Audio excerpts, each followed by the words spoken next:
Les mariages. Oh oui. Beaucoup de gens sont dans des problèmes. Parce qu'ils ne savent pas que le mariage se prépare dès le jeune âge. Non. On dit, on va faire... Pense à tes études d'abord. L'autre jour, il dit, mais nous avons fait des erreurs. Non. C'est une jeune fille. C'est un garçon. Il faut leur montrer que quand ils vont... Ils connaissent ça déjà. Ils te voient, toi, marié avec ta maman. Tu ne les vois pas petits comme ça. Ils disent, voilà mon mari. Tu ne les vois pas, non? Petit comme ça, c'est mon mari. Oui, c'est ma femme. Ça aide en eux déjà. Donc, conduis-les saintement pour qu'ils comprennent. C'est pas quand ils vont grandir que tu vas venir les remplir de messages sur le mariage, sur les fiançailles et tout. En ce temps, ils sont déjà déformés. Donc, vous comprenez? Donc, tous ces adolescents qui sont là, ces enfants qui sont là, hein? Il faut les amener. Parce qu'Ecclésias 3.11 nous dit quoi? Ecclésias 3.11 nous parle. Il dit, Dieu fait toutes choses bonnes en son temps. C'est ça qu'il faut. Il fait toujours bon en son temps. C'est vrai qu'il y aura un temps où ils vont se marier. Mais, avant que ce temps n'arrive, il faut tout doucement. Ou vous priez pour eux. Seigneur, donne à ma fille, ma petite fille là, l'homme que tu as déjà préparé.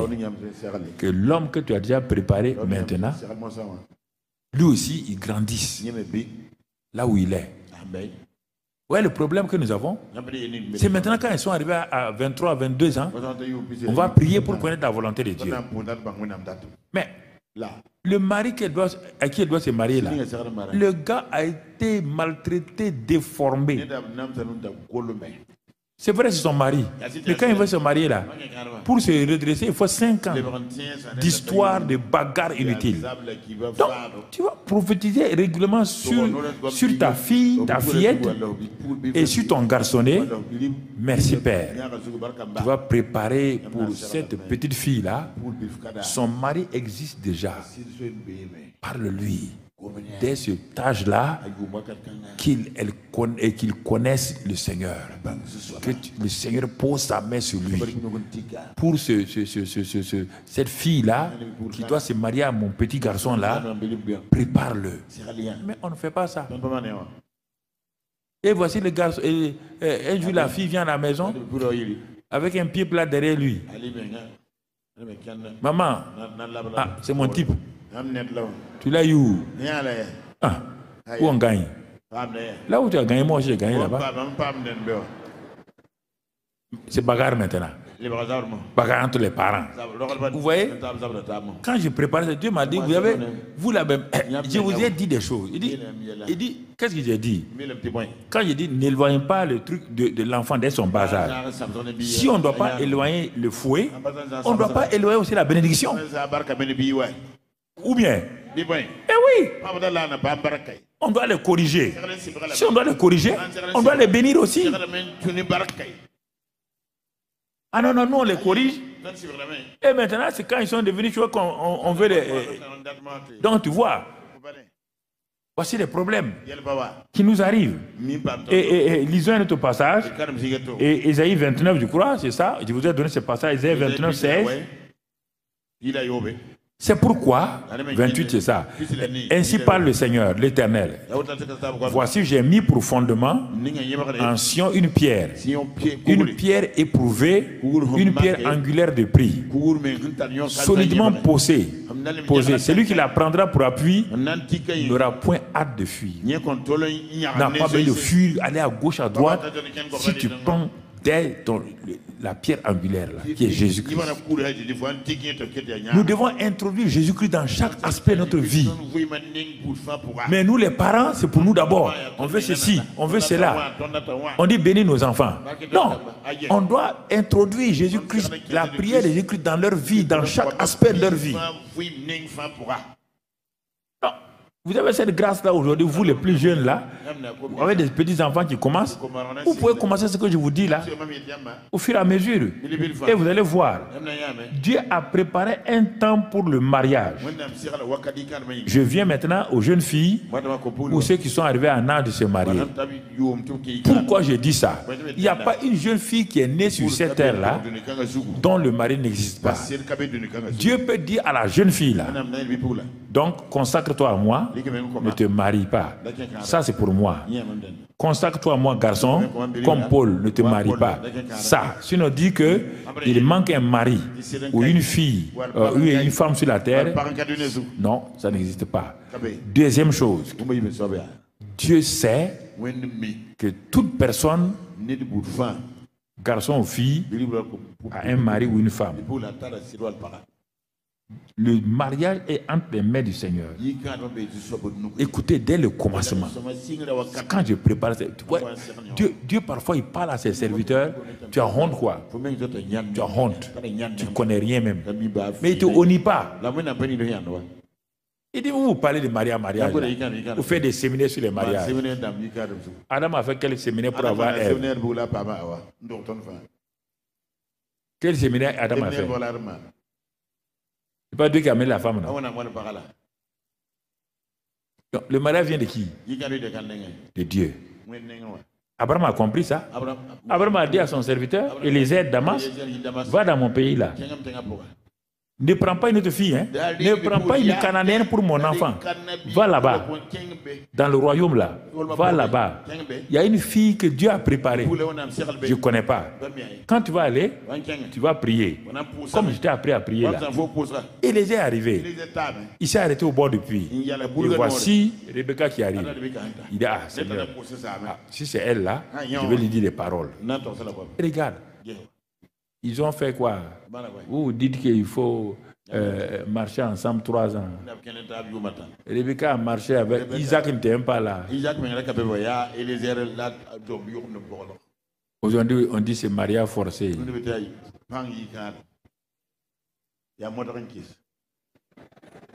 Non, mais c'est ça le problème. Non, Isaac a fait un mariage forcé. Hein? Ton papa est spirituel. Il a dit la seule chose, tu ne dois pas te marier à une Cananéenne. Non. Il n'a pas dit tu ne dois pas te marier à un gars qui n'est pas grand ou qui n'est pas beau. Hein? Mes filles là, c'est ça. Qu'il a un beau sourire. Le jour que sa bouche sera comme ça, tu vas voir comme comprendre. Des choses. Regardez, on a déformé les choses. Les filles aujourd'hui veulent aller montrer leur garçon parce que le gars, il est grand. Hein? Il est grand. Et bon, il a une voiture, il a ceci ou cela. Adam et Ève ont commencé là. S'ils avaient obéi là, ils seraient les gens les plus prospères sur la terre, oui ou non? Mais quand on a amené Rebecca à Isaac là, ils n'ont pas été prospères. Hein? Ce n'est pas d'Isaac qui est sorti Jacob. Ce n'est pas de Jacob qui sont sortis les 12 patriarches. Je ne sais pas. Dieu me dit c'est ça. Vous donnez des séminaires qui ne correspondent pas avec la Bible. De prier, que Dieu révèle. Mais s'ils sont préparés, cette fillette est préparée. Et à 11-12 ans déjà, dans ces prières-là, elle commence à... Mais comment? Les enfants de quoi? Quand j'ai fait les premiers séminaires ici, la maman n'était pas là, c'est moi qui faisais les séminaires pour les garçons et tout. Quand j'arrivais aux questions, je posais là à des filles de quelième, 6e ou 5e là, elle parlait déjà de mari. On se scandalise. Non, elle n'a pas ça. Elle est une femme. Puisque déjà, à 3 ans, elle prend un bébé met dans son dos. C'est toi qui l'as enseigné ça. Hein? D'où le bébé là vient, est-ce qu'elle sait? Elle dit aimer bébé dans son dos. Et puis elle dit voilà mon mari. Qui a dit à cet enfant voilà mon mari? Qu'est-ce qu'un mari? Il a déjà le langage. Ils ont le langage. Mais au lieu de bénir, on dit tais-toi. On ne parle pas de mari maintenant. Mais, non, réfléchissez. Et les jeunes pasteurs, ils font des séminaires comme ça. Ah oui, Dieu a dit ceci. Non, il faut connaître la Bible. Jeunes gens, connaissez la Bible. Vous envoyez les filles là en enfer comme ça. Vous envoyez en enfer. C'est ça. Heureusement que c'est organisé maintenant. Sinon, les gens de la ville là disent que si tu vas chez Papa Karambiri là, il y a des belles filles là-bas. Tu pars, tu t'assois. Tu prends leur langage. Maintenant, quand elles ont fini, quand tu t'approches d'une là, tu dis allez, Dieu, tu tapes. Tu dis, moi-même, je t'ai vu quoi. Dieu t'a révélé à moi. Dis, si tu mens comme ça, elles vont commencer à dire, ah, j'ai trouvé mon mari. Heureusement que les cellules sont venues, les enseignements ont commencé, ça m'a délivré de ça. Comme c'est moi qui faisais tout presque. Je ne connais pas tout. Donc, vous voyez, je pose la question. Il n'y a pas une fille qui n'a pas de mari. Ne regardez pas les circonstances. Tu comprends? Esther, une orpheline. Dieu l'a envoyée en chose. Parce que son mari ne se trouvait pas en Israël. Son mari se trouvait de l'autre côté. Dieu l'a envoyé là-bas. Et ce n'est pas appuyé au roi le plus grand du monde? Oui ou non? Vous croyez que votre destinée de mariage c'est tout parce que... non. Elle s'est mariée. Dieu avait un but. Chaque mariage a un but. Ah mais oui. Chaque mariage a un but. Et à cause de ça, au temps convenable, elle a sauvé tout Israël. Regardez Rahab.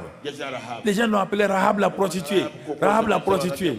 Mais Dieu dit vraiment les gens là, ils parlent mal quoi. C'est la grand-mère de Jésus, il appelle Rahab la prostituée. Hein? Dieu a mené Josué. C'est pas, Jéricho n'empêchait pas Josué d'entrer en Canaan. Ce qui empêchait Josué d'entrer, c'est le fleuve, là, le Jourdain. Dieu a fait le miracle. Mais Jéricho, là, c'est quoi? C'était avant d'entrer en Canaan, de libérer l'ancêtre de Jésus, Rahab, qui est caché là-bas.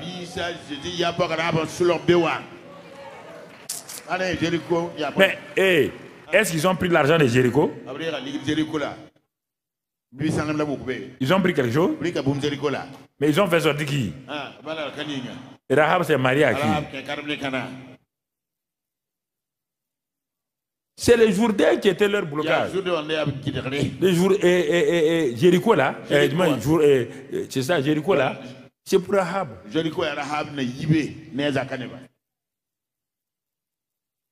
Une prostituée que Dieu avait préparée, qui avait la révélation. Elle dit aux espions là, pourquoi les espions, est-ce que les espions connaissaient Rahab?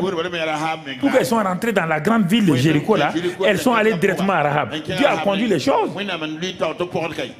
On dessiné dans la main de Dieu.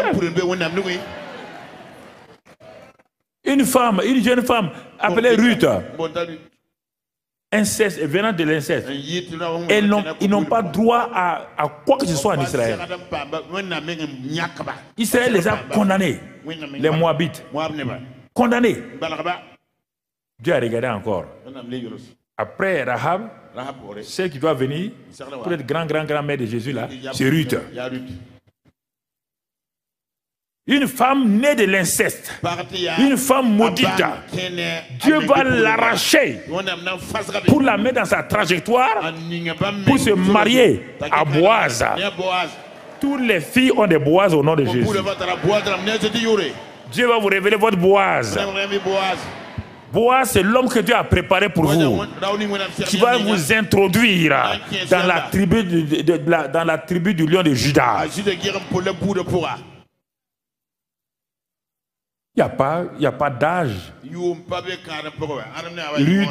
Ruth, Isaac a eu son fils à quel âge? 60 ans? 60 ans. Mais c'est des enfants extraordinaires. Donc vous comprenez? Donc c'est ça. Alors dis avec moi.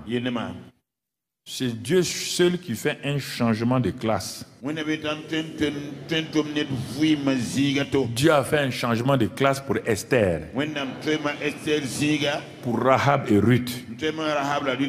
Il a fait passer l'orpheline là à une grande princesse. Il a fait passer Rahab la prostituée.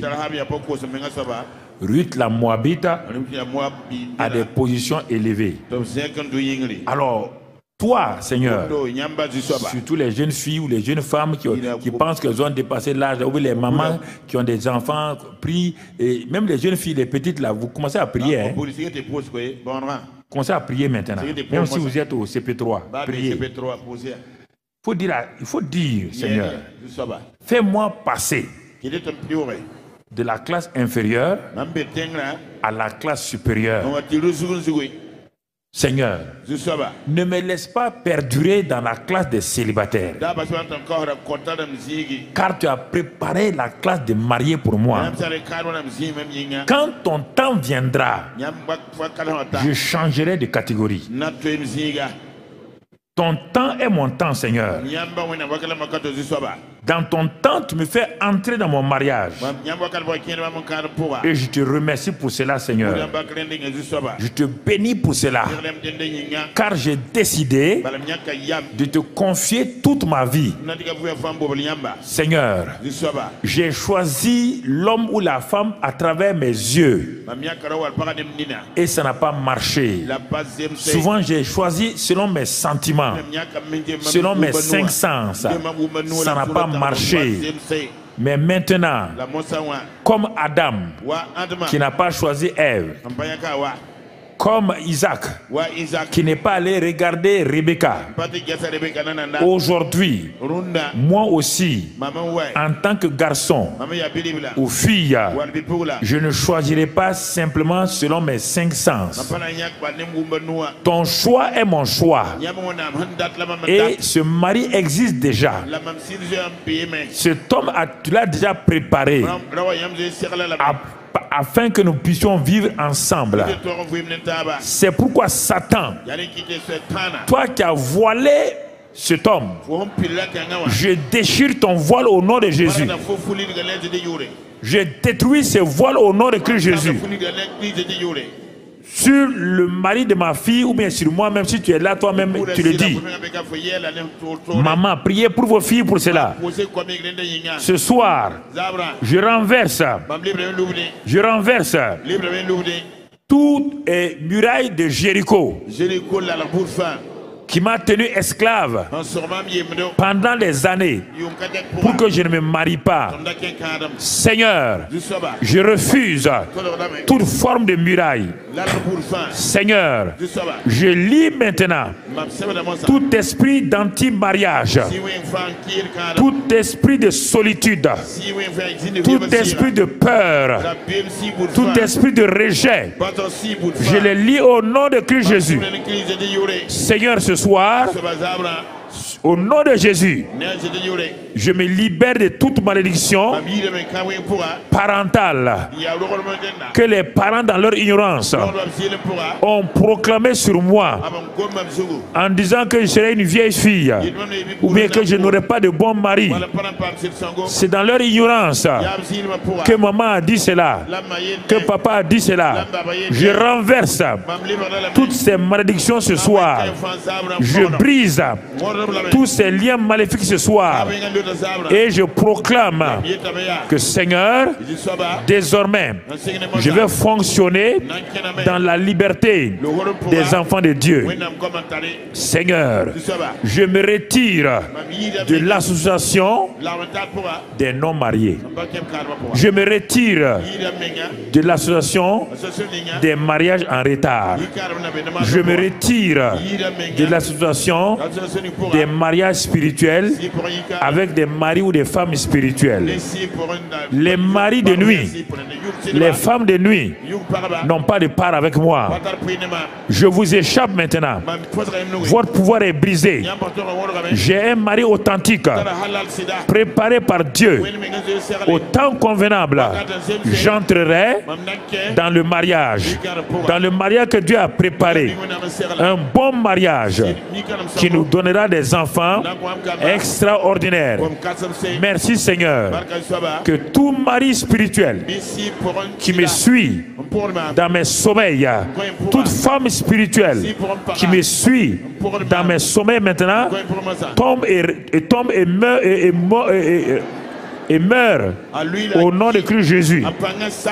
Maintenant, que tout voile qui a caché ma femme, mon mari, maintenant le voile est ôté au nom de Christ Jésus.